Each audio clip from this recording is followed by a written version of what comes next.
Ministerio de Educación. Bueno, vamos a hablar hoy de un tema muy importante, trascendente, respecto a la participación de la comunidad educativa y fundamentalmente de los estudiantes en este análisis, en esta revisión de la realidad nacional. Es importante que la comunidad educativa participe de un gran diálogo y que aporte ese diálogo en relación al Ecuador que todos soñamos, al Ecuador que buscamos. Y entonces estamos convocando al primer diálogo estudiantil nacional que se denominará Somos Ecuador, País Justo y Equitativo.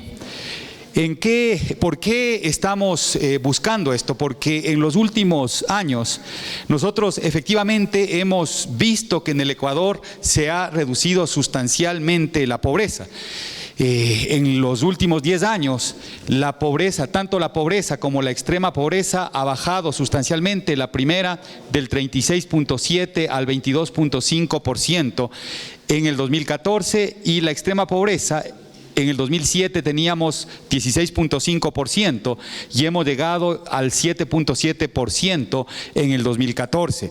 Esto es inédito en el Ecuador. Nunca antes tuvimos una década en donde consistentemente se iban reduciendo los niveles de pobreza. Sigamos, por favor.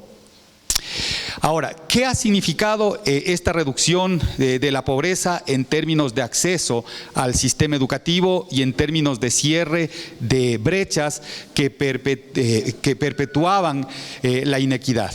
Si nosotros vemos la tasa de asistencia a educación general básica, por ejemplo, se ve que en el 2006 el quintil 1 tenía una tasa de asistencia de apenas del 87%. Y el quintil 5, es decir, el quintil de mayores ingresos, tenía una tasa de asistencia ya del 97.5%. Es decir, en el 2006, los hijos de las personas que tenían mayores ingresos en el Ecuador ya habían universalizado la tasa de asistencia a educación general básica, mientras que todavía existía un rezago enorme en la población de menores ingresos. Al 2014 ya esa población de menores ingresos prácticamente iguala a la de mayores ingresos y la tasa neta de asistencia llega al 95.2%. ¿Qué significa esto? Que en el 2006 existía una brecha de 10.5 puntos porcentuales entre el 20% más pobre de la población versus el 20% más rico de la población, y ya en el 2014 esa diferencia es de apenas el 2.7%. Eso es importantísimo en términos de desarrollo, pero desarrollo con equidad. Algo parecido sucede con la tasa neta de asistencia a bachillerato. En el 2006 la brecha entre los ricos y pobres era de 47.6 puntos porcentuales. Este momento la brecha es de 27.7 puntos porcentuales, lo que quiere decir que la tasa de asistencia al bachillerato ha crecido con mucha más velocidad entre los hijos de la población de menores ingresos. Si nosotros vemos también la diferencia entre los sectores históricamente excluidos y los sectores que de alguna manera fueron beneficiarios de la política pública antes del 2006, vemos que el crecimiento, por ejemplo, de la matrícula de la población indígena pasa en educación general básica, pasa de 88.9% a 95.7%. Un incremento enorme, en tanto que el de la población mestiza del 91.5% al 96.4%, igualándose las tasas de asistencia a educación general básica y disminuyendo evidentemente la brecha. Lo mismo pasa en bachillerato, en donde el incremento, y esto es un dato que muy poco se ha expuesto a la ciudadanía, la tasa neta de asistencia de la población indígena al bachillerato en el 2006 era de apenas el 24.2%, apenas del 24.2%. Este momento es del 54.9%, es decir, más que hemos duplicado la asistencia de la población indígena al bachillerato, y el crecimiento en matrícula es mucho mayor incluso que el de la población mestiza. Este cierre de brechas es relevante, insisto, en términos de buscar mayor equidad. ¿Por qué? Porque si nosotros revisamos información que les habíamos presentado en conversaciones anteriores, nosotros podemos ver que es abismal la diferencia en ingresos, en salario, de una persona que tiene título de bachiller versus una persona que no tiene título de bachiller. Entonces, esto contribuye a generar equidad. Sin embargo, a pesar de todos estos avances, nosotros debemos estar conscientes de que todavía vivimos en uno de los países más inequitativos del mundo. Y esto, por ejemplo, a nivel de algunos indicadores, se puede ver. Un niño que pertenece al quintil 1, básicamente, de la población, es decir, al 20% más pobre de la población, tiene una expectativa en este momento de escolaridad de 7.2 años. 7.2 años. Un niño que pertenece a la clase media tiene una expectativa de escolaridad de 9.1 años. Y un niño que pertenece al sector rico de la población, al 20% más rico de la población, tiene una expectativa de escolaridad de 13.6 años. Es decir, casi el número de años de escolaridad de este niño es el doble del niño pobre. Hay una diferencia todavía muy marcada entre ricos y pobres. Es decir, aquí también se expresa, si no resolvemos eso, se podría estar todavía cultivando la inequidad de los años futuros. Esas brechas tienen que seguir cerrándose. Y el ingreso familiar promedio en el 2006 de las personas que pertenecían a los sectores más pobres de la población era de $125. En el 2014 es de 260.5, es decir, más que se ha duplicado el ingreso promedio de la familia. Pero si nosotros comparamos con el ingreso promedio de la familia más rica o de las familias más ricas en el Ecuador, vemos que todavía las diferencias son enormes. En el 2006, la familia más rica en el Ecuador tenía como ingreso promedio por persona, por miembro de familia, $1,455. En el 2014 están mejor. Han mejorado también las familias ricas, tienen como promedio $1,884, pero comparen estos 1,884 con los $260 de las familias más pobres. Aquí duplicamos, entre el 2006 y el 2014, más que duplicamos el ingreso promedio personal en las familias pobres. A pesar de ese enorme esfuerzo, porque el incremento aquí no es de las familias más ricas, hay un incremento pero no tan grande, a pesar de ese enorme esfuerzo, la brecha es de casi 9 veces, es decir, el promedio de ingreso de una persona perteneciente a una familia rica es 9 veces superior al promedio de ingreso de una familia pobre.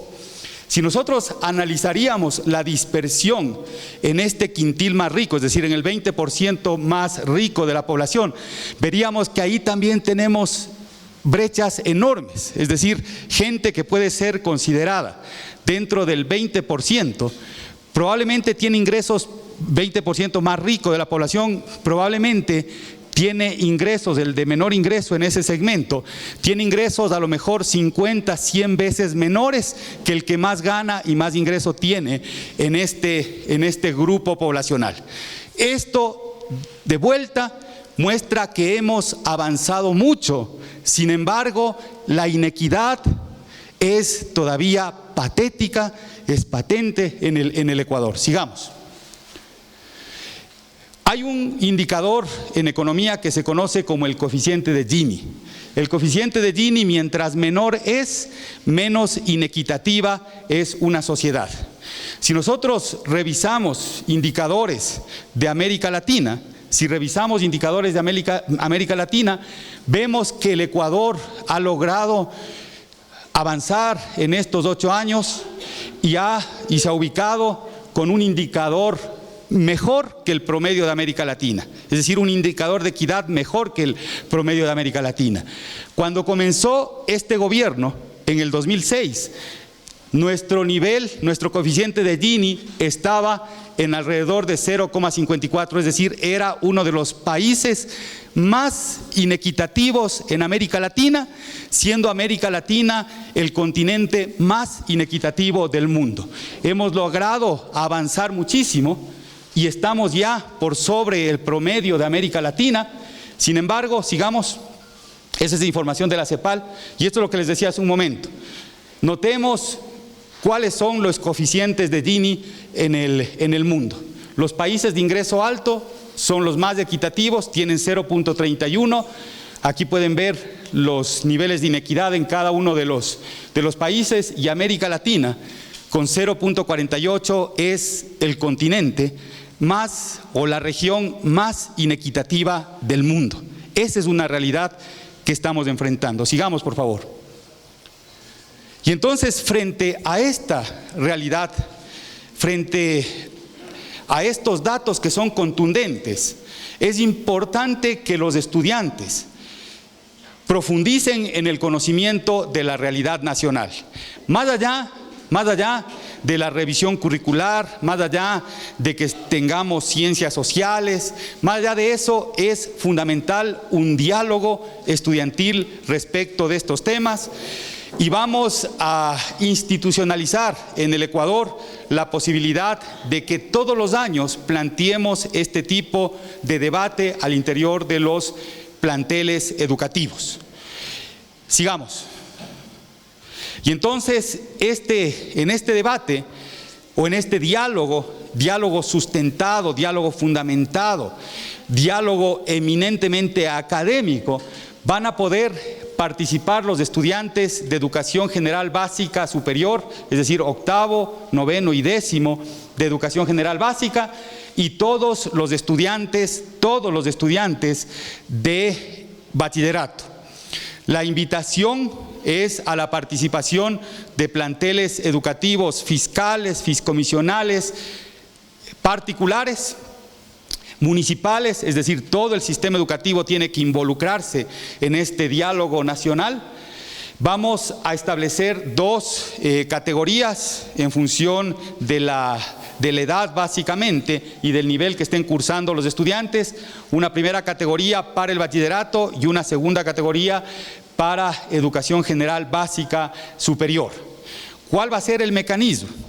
El mecanismo es que en cada colegio se elaboren ensayos y estos ensayos sean seleccionados para un debate interno en el plantel educativo. La idea es que al menos 5 estudiantes puedan participar en un debate al interior o en un diálogo al interior de cada plantel educativo y se seleccionen uno de estos ensayos como representación de ese plantel educativo para participar en un proceso similar en la dirección a nivel de cada una de los distritos educativos. Entonces, un representante por cada plantel educativo. Esto va a un proceso distrital en donde con académicos de las universidades categoría A y B se seleccionarán los ensayos que tengan mayor rigurosidad en el análisis y que hayan sido construidos en base a criterios académicos, en base a criterios de investigación científica. Una vez que tenemos en cada uno de los distritos seleccionados los representantes de cada plantel, de ahí se evaluarán y se clasificarán cinco ensayos por cada uno de los distritos, que a su vez serán debatidos a nivel zonal. A nivel zonal se escogerán 3 de estos ensayos para tener en el mes de diciembre un gran debate nacional, un gran diálogo nacional a partir de los criterios de los jóvenes, a partir de los criterios de los estudiantes. Sigamos, por favor.